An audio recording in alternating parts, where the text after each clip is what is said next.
Earlier this month, Trump announced he was lifting temporary protected legal status granted to 14,600 immigrants from Afghanistan who all now have to be out of our country by the end of May. Nice, right? Joe Biden and Trump, during his first administration, had given them protection for many reasons. Primarily, it isn't safe for them to return to Afghanistan because they would be considered collaborators. Might remember we invaded Afghanistan, the graveyard of empires.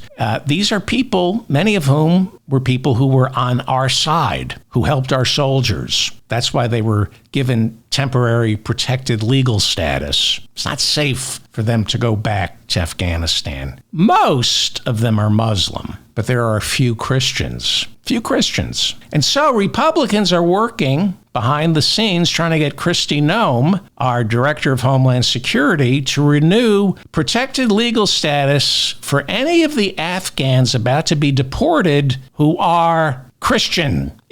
Equal protection under the law. Politico reporting that Franklin Graham, the son of Billy Graham and leader of Billy Graham Ministries, Franklin Graham met privately with Kristi Noem last week to see if there can be a special waiver for these Christians. The Muslims? Them, he couldn't care less about. Franklin Graham is only concerned about Afghan Christians being sent back to Afghanistan. Muslims? Take them all. He wants them out of the country. In 2014, Franklin Graham called Islam a religion of war, telling his fellow Christians when they meet a Muslim, you should try to convert that Muslim to Christianity. Franklin Graham refused to apologize for calling Islam wicked and evil right after 9/11. A birther, Graham repeatedly accused Barack Obama of being a Muslim.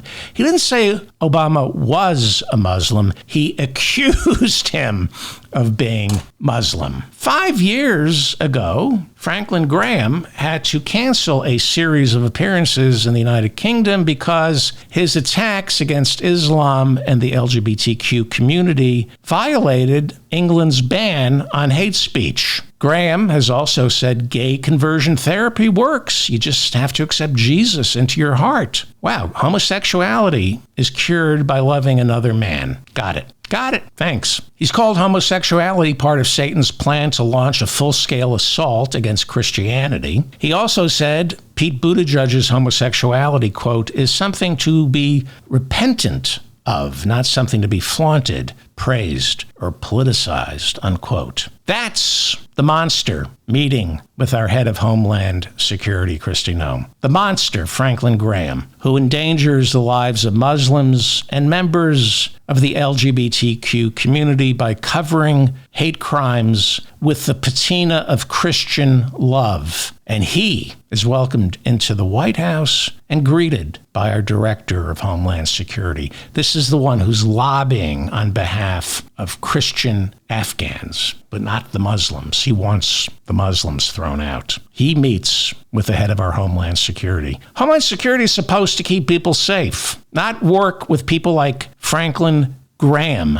who create hate crimes. When there's a hate crime, Franklin Graham is partly responsible because the people committing those hate crimes think they're doing the work of Jesus, thanks to people like Franklin Graham. Well, some of you have corrected me for saying Kristi Noem's Louis Vuitton bag was stolen. They pointed out it was a Gucci bag and not a Louis Vuitton. Well, you're half right. Her Louis Vuitton bag or wallet was inside her Gucci bag. That's the truth. It was sort of like a Russian nesting doll of tastelessly conspicuous consumption. You might recall Kristi Noem was taking her stupid family out for an Easter dinner at Capital Burger in Washington, D.C. last Sunday when a masked bandit somehow got past our Secret Service and grabbed her Gucci bag sitting underneath her chair. It was a bag holding her Louis Vuitton wallet and bag, her passport, her driver's license, Department of Homeland Security badge, her makeup bag, and $3,000 in cash. Do you know who Ed Martin is? You're going to be hearing a lot about him. He is the new Washington, D.C. federal attorney. He's a piece of well, let's just say work. He is now claiming they've caught one of the two men who stole Kristi Noem's bag. Ed Martin claims it was an undocumented immigrant.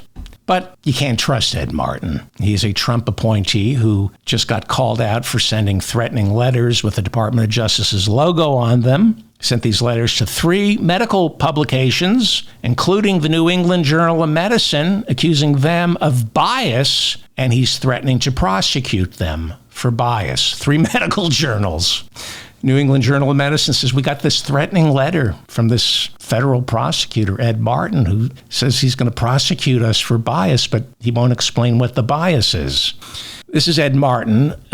He also helped organize the Stop the Steal rally that turned into January 6. He raised money for one of the insurrectionists who has been caught on tape spewing anti-Semitism while dressed like Adolf Hitler. He's also sending letters to Wikipedia using the Department of Justice stationery, saying he's going to prosecute them for spreading foreign propaganda. So you'll be hearing a lot more about Ed Martin. He has been temporarily appointed by Trump. He's got to be confirmed by the Senate. Those will be some fun confirmation hearings. So, are you wondering why Kristi Noem was carrying $3,000 in cash? Why? Well, Tricia McLaughlin, the spokeswoman for the Department of Homeland Security, she used to work for Vivek Ramaswamy, she said, well, of course, I couldn't expect coastal elitists to understand why Kristi Noem was carrying $3,000 in cash. And then she explained, that's what ranchers from South Dakota do. That was her explanation. Ranchers from South Dakota carry $3,000 in their pocket. And Kristi Noem is a rancher. So she carries $3,000 in cash. Why? Why would a rancher like Kristi Noem carry $3,000? To get the sheep to keep their mouths shut. Here's $500. Tell everybody my husband was a perfect gentleman, or else. Got it, lamb chop? Gets lonely out on the ranch, especially if you got to go home to the dog-killing Kristi Noem. Remember she said she met with Rocket Man? She also claimed in her book she had high-level meetings with Kim Jong-un, the head of North Korea. She was lying about that. And she bragged about killing cricket. Good person. Kristi Noem says she believes the criminal who stole her bag was a professional. No, compared to you, Kristi Noem, anybody seems like a professional. Who leaves all that under their seat? How is it possible for the head of the Department of Homeland Security to keep her job if she can't even keep her Gucci bag? Well, so far, the bag has not been returned to the bag. The douchebag has not gotten the bag returned. The Secret Service says it's launched an investigation. House Homeland Security Committee Chairman Mark Green said he will launch his own investigation next week to determine whether this might be indicative of severe lapses in our nation's security. How about deporting a 4-year-old with stage 4 cancer who's an American citizen? I think that should answer your question. But good news, the $50,000 Rolex watch that Kristi Noem wore for the photo shoot inside the El Salvador prison wasn't stolen. That wasn't stolen. $3,000 in cash, $50,000 Rolex. I guess Trump pays well. Guess it pays well. Well, Noem is in charge of Homeland Security. And one of the government agencies folded into Homeland Security is FEMA. They come to our rescue after a natural disaster. You might remember last year on the campaign trail, Trump accused Joe Biden of leaving red districts in Georgia, as well as North and South Carolina, to die after Hurricane Helene. Remember that? It was in October of last year. Trump and the racist, homophobe Franklin Graham toured the damage in October, and they offered up some hollow prayers, and Franklin Graham Ministries, which pays Franklin Graham close to $1 million a year, because that's what Jesus would get paid. They delivered some measly supplies to people in need. And while they were doing that, Trump lied, claimed Georgia Governor, Republican Brian Kemp, couldn't get President Biden on the phone to work out FEMA's response. It was a lie. Kemp as well as Florida's Republican Governor Ron DeSantis, South Carolina Republican Governor Henry McMaster, all thanked Biden for the great job he and FEMA were doing, rescuing their states after Hurricane Helene. But Donald Trump kept lying. Franklin Graham kept lying, calling Biden's response to Hurricane Helene worse than Bush's response to Hurricane Katrina. He created panic, is what he did. He convinced a lot of red state MAGA morons that Biden was leaving them to die and that the government was never coming to help. This was October of last year. Remember, Deanne Criswell, head of FEMA back then, begged Trump, stop spreading lies. You're hurting people. You're hurting the people who need to be helped, and you're making it unsafe for FEMA workers to deliver aid. She said, quote, it's really a shame that he's putting politics ahead of helping people. Trump doesn't care. Trump doesn't care. Trump's lies endangered the lives of rescue workers and the people they were trying to rescue because Trump supporters were being told FEMA was coming to seize their property. It was beyond the height of irresponsibility, especially when you consider Trump's response to Puerto Rico after Hurricane Maria. Because of those lackluster efforts to save people of color in Puerto Rico, his response to Hurricane Maria turned out to be far deadlier than George W. Bush's failure to rescue the black people living in New Orleans in 2005 after Katrina. One of the most underreported stories is Trump's 2017 failure to help Puerto Rico after Maria hit. When Puerto Rico got hit, Trump told FEMA to worry about Houston, which was still recovering from Hurricane Harvey. He said, forget Puerto Rico. They don't vote for president. That's what he said. Stay in Houston, which was doing fine. Forget Puerto Rico. This is him tossing paper towels to the people of Puerto Rico and then never returning. Puerto Rico went 3 years after that without any significant federal assistance, no power. It wasn't until Biden became president that the government came to their rescue. Trump, as much as he lied about Biden's FEMA response after Hurricane Helene, Trump doesn't believe in FEMA. He has said it's not the federal government's responsibility to respond to and pay for natural disasters. But this is becoming a political problem for Trump because the states most susceptible to climate catastrophe are the old Confederacy, the red states. And another one of the most underreported stories right now is how Trump, during his first 100 days back in office, is leaving the states that voted for him to die. 3 deep red states, Tennessee, Arkansas, and Mississippi, were hit by deadly tornadoes during the first week of April, killing at least 35, causing about $2.5 billion in damages. Thanks to climate catastrophe, the United States is having much more severe tornadoes, especially this year, with the tornadoes now packing a much harder punch than they ever did before, especially in red states. Last year, after tornadoes hit Texas and Ohio, Biden didn't hesitate to deliver disaster relief, even though they don't vote for Democrats. This year, however, the governor of Arkansas, Sarah Huckabee Sanders, begging her old boss, Donald Trump, to declare an emergency after tornadoes hit her state. He won't do it. Mississippi's governor, Tennessee's governor, all begging Trump to provide emergency relief after these tornadoes hit their states earlier this month. And Trump saying, I can't hear you, not coming to the phone. This is the new normal. And Trump figures when it comes to deep red states, where are you going to go? Who else are you going to vote for? I can leave you to die, and you'll still vote for me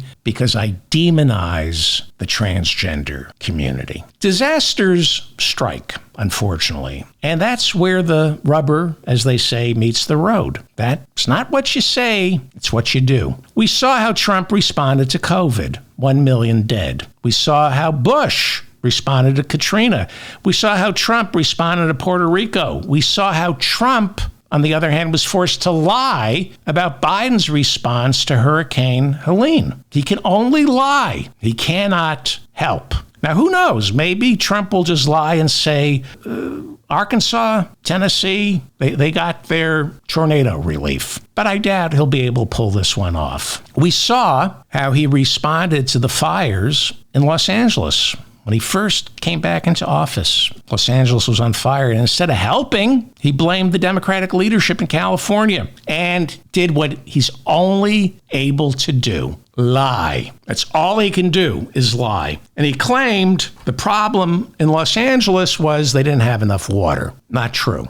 Not only did Trump lie about the water, he also ordered the Army Corps of Engineers to flood California's Central Valley, wasting precious water in a publicity stunt, pretending to send water to Los Angeles, even though he was told by the Army Corps of Engineers repeatedly, Los Angeles doesn't need more water. And this water that you're telling us to unleash, it's not going to end up in Southern California. It's just going to flood some farmland, which it did. But he did it anyway, because the lie is way more important.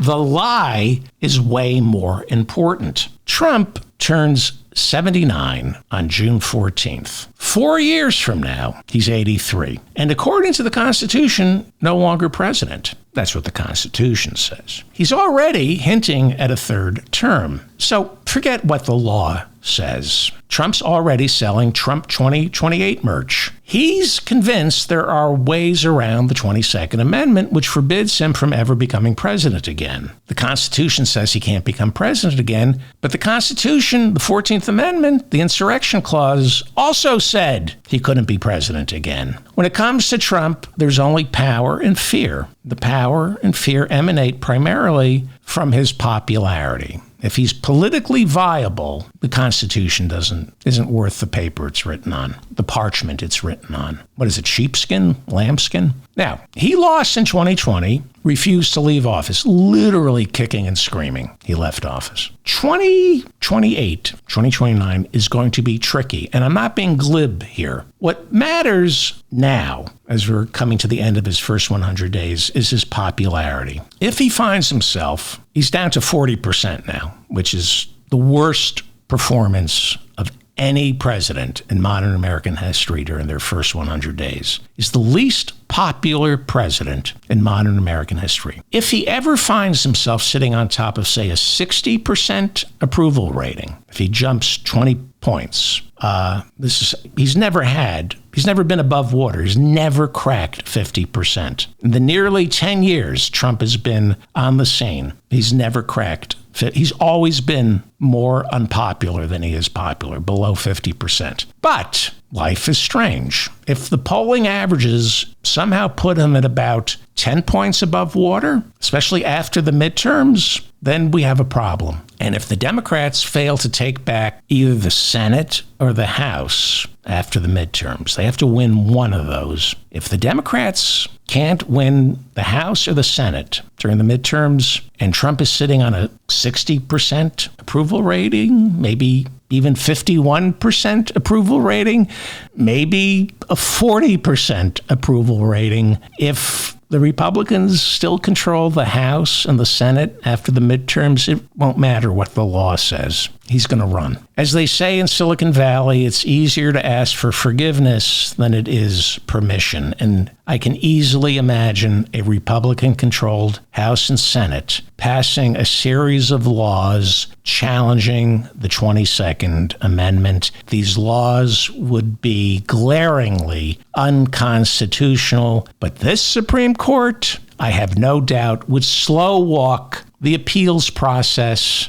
and conceivably could end up deciding it's not for the Supreme Court to rule on the constitutionality of the 22nd Amendment during an election year. Let the people decide, which is what they pretty much ruled last July about presidential immunity. So we're looking at a real possibility of another constitutional crisis.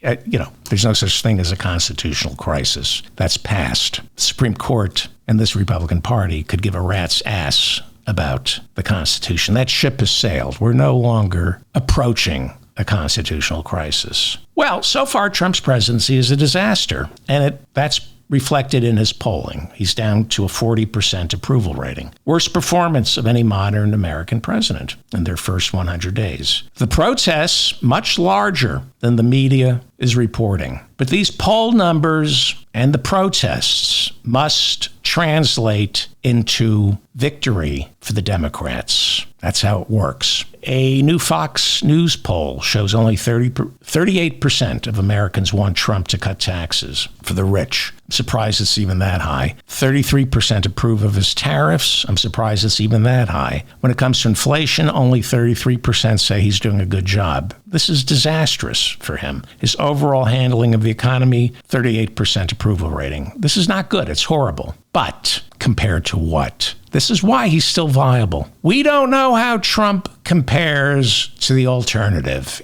I have some friends who wring their hands over Trump and always end up voting for him because Biden was worse. Hillary was worse. Kamala is worse. I hate Trump, but they're worse. No, you're worse. The economy right now isn't plunging, but consumer confidence is. According to the leading index of consumer confidence that comes out of the University of Michigan, consumer confidence is now down 32% since Trump returned to office. It plunged 32%. Not since the 1990 recession have they seen a drop like this. Now, you might remember that was, 35 years ago? George Herbert Walker Bush was president at the time, and we know what happened to him by 1992. Even after George Herbert Walker Bush won the Gulf War in 1991, he had an approval rating in the 80s. That was 1991. By 1992, out the door. Clinton became president. Why? Because of the economy. Don't say because of Ross Perot. That's been disproven. Clinton did not win because of Ross Perot splitting the vote. It's for another show.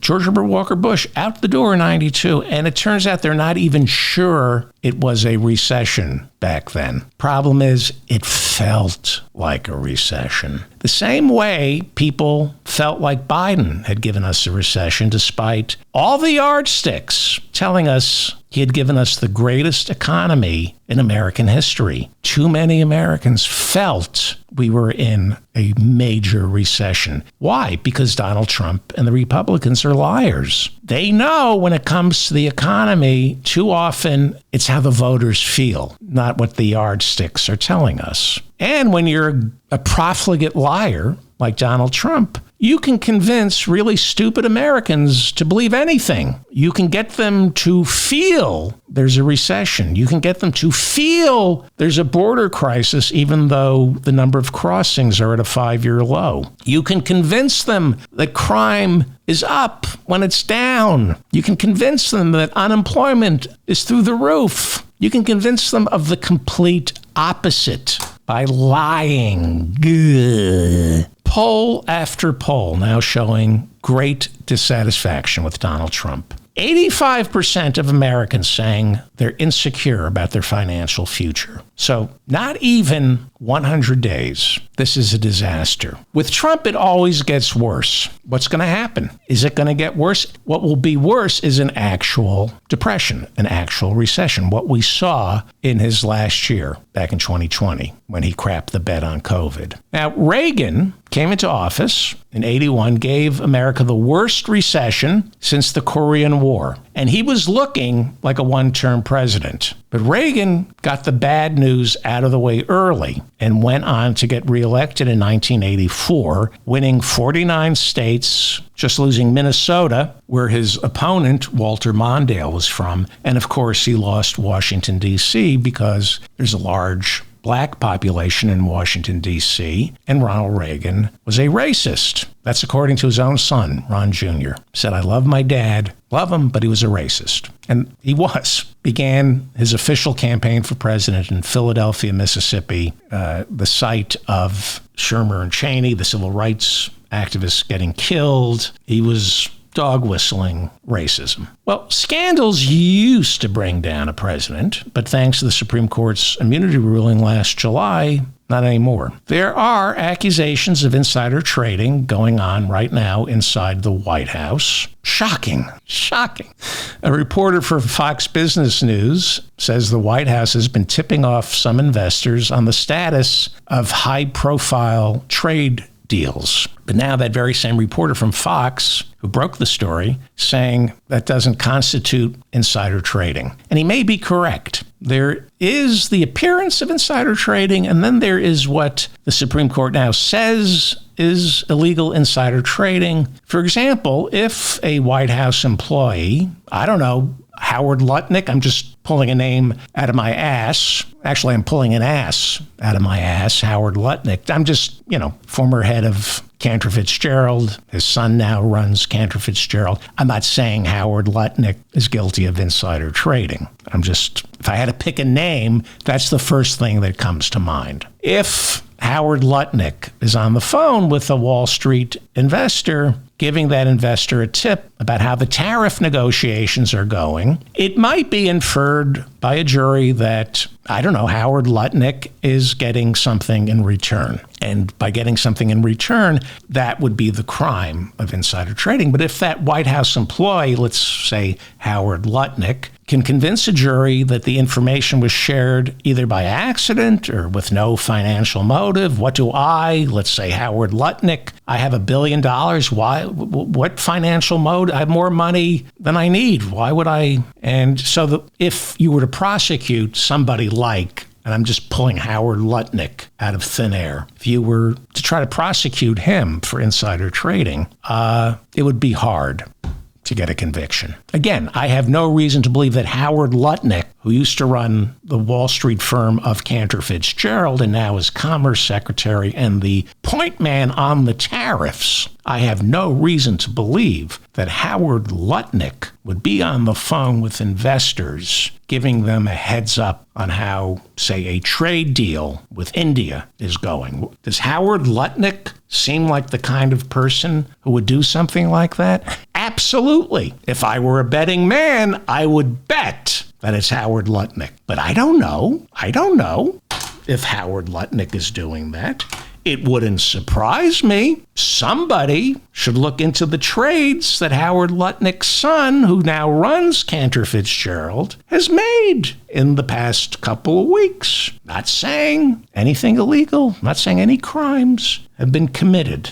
Trump was asked on his flight to Rome. By the way, he got the front row. They had put him in the third row for the funeral. He spoke to somebody. He slipped the maitre d' here's a little money. And in his blue suit, he sat in the front row. On the flight to Rome, he was asked if he was engaging in insider trading. That you should even have to ask that question. What an insult to this man. Trump was asked specifically about whether information about a trade deal with India had been shared with a Wall Street investor, and Trump said, "Not that I know of," adding, "I doubt it because I only hire honorable people." And so he said insider trading isn't an issue. Like I said, liar. He's a liar. I'm David Feldman, reminding you to stay strong and protect the weak. Thank you so much for sticking with me. I don't know what I would do without you people.